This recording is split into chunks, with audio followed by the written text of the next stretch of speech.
अरे देखो तो सही, मैं एक भूत होकर खाने के लिए कहाँ कहाँ फिर रहा हूँ। कब से खाना ढूंढ रहा हूँ, लेकिन मजाल है कि जो कुछ ढंग का खाना मिल जाए। अब करूँ तो क्या करूँ? पैदल चल चल कर मेरा बुरा हाल हो गया है। चलो ऐसा करता हूँ, पास में ही कहीं दरख्त के छांव में बैठ जाता हूँ।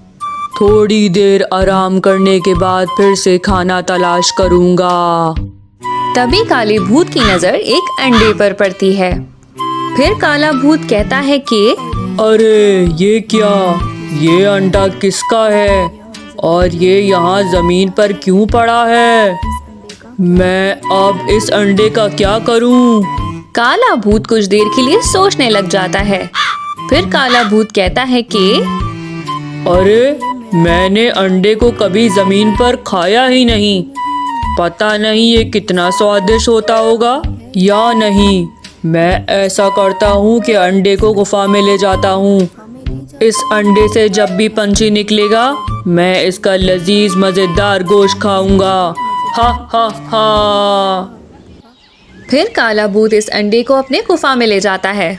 हर सुबह काला भूत उठकर इस अंडे से बच्चे का निकलने का इंतजार करता है, और जब बच्चे के निकलने की उम्मीद खत्म हो जाती है तो वो गुफा से बाहर खाना ढूंढने के लिए चला जाता है। फिर एक दिन सुबह सुबह काला भूत सो रहा होता है तो उसको एक आवाज सुनाई देती है, मम्मी मम्मी मम्मी। काला भूत फौरन से उठ जाता है। बच्चा काले भूत को अपनी माँ समझ रहा होता है और इसे प्यार करने लग जाता है। काला भूत ये सब देख के हैरान रह जाता है। फिर बच्चा कहता है कि मम्मी, मुझे बहुत भूख लग रही है, आप जल्दी से जाकर मेरे लिए भोजन ले आए। ये सुनकर काला भूत कहता है कि अरे मैं इसकी मम्मी कब से बन गया। अब मैं इस पागल का क्या करूं?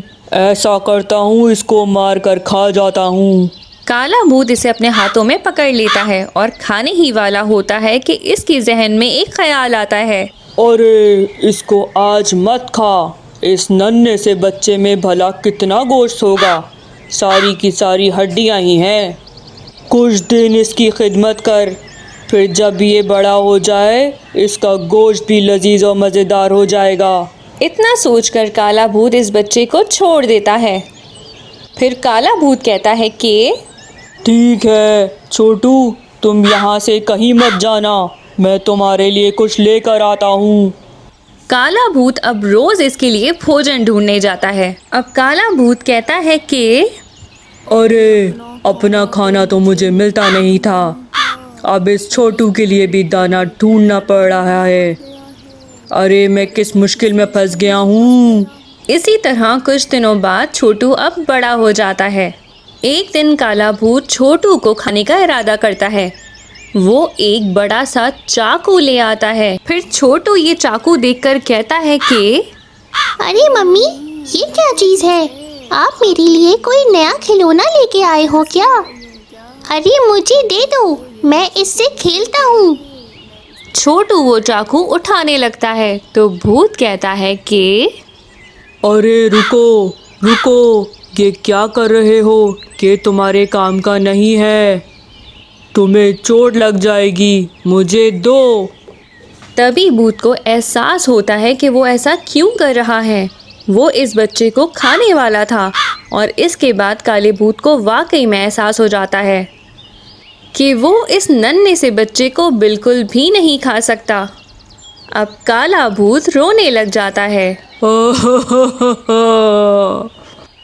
अरे छोटू, मैंने तुम्हें अपने हाथों से पाला है, सारा दिन तुम्हारे लिए भोजन ढूंढा है, तुम्हें बोलना उड़ना चलना भी सिखाया है, बिल्कुल अपने बच्चों की तरह पाला है, एक माँ बनकर। लेकिन अब मैं तुम्हें नहीं खा सकता, मैं ऐसा बिल्कुल भी नहीं कर सकता हूँ। काला भूत छोटू को अपने सीने से लगाकर जोर जोर से रोने लग जाता है। फिर काला भूत कहता है कि मैं तुम्हारी माँ नहीं हूँ, लेकिन आज मैं तुमसे वादा करता हूँ, मैं तुम्हें तुम्हारी माँ से ज़रूर मिलवाऊँगा, इसे ज़रूर ढूंढ के निकाल लूँगा। इसके बाद काला भूत जंगल में जाकर सब पंछियों से बात करता है। तभी एक चिड़िया कहती है कि कुछ अरसे पहले इसका एक अंडा कहीं खो गया था। काला भूत इस चिड़िया की बात पर यकीन कर लेता है और छोटू को इस चिड़िया के पास ले जाता है और इसे सारी बात बता देता है कि इसकी माँ कौन है। काला भूत कहता है कि बेटा, ये चिड़िया ही तुम्हारी असली माँ है। आज से तुम अपनी माँ के पास ही रहोगे। भूत की ये बात सुनकर छोटू रोने लग जाता है और भूत से कहता है कि मैं इस चिड़िया को नहीं जानता। मेरी मम्मी आप हैं। मैं आपके साथ ही रहूंगा। फिर काला भूत रोते हुए छोटू को गले लगा लेता है। तभी चिड़िया भूत से कहती है कि भूत भाई, मैं अपने बच्चे का आपके साथ प्यार देखकर इस फैसले पर पहुंची हूँ कि आप इसे अपने साथ ही रहने दें। इसने पैदा होते ही आपको ही अपनी माँ समझा है। अब ये आपके बगैर नहीं रह पाएगा, खुश नहीं रहेगा, तो आप इसको अपने साथ ही ले जा सकते हैं। ये सुनकर भूत बहुत ज़्यादा खुश हो जाता है और छोटू को अपने कंधे पर ऊपर बिठा लेता है और गुफा की तरफ दोनों खुशी खुशी चल पड़ते हैं। छोटू और भूत का एक दूसरे से इतना प्यार देखकर सब पंछियों की आंखों में आंसू आ जाते हैं। इसके बाद छोटू भूत के साथ खुशी खुशी रहने लग जाता है। अगर आपको हमारी कहानी अच्छी लगी है तो वीडियो को लाइक कीजिए, चैनल को सब्सक्राइब कीजिए, कर लीजिएगा।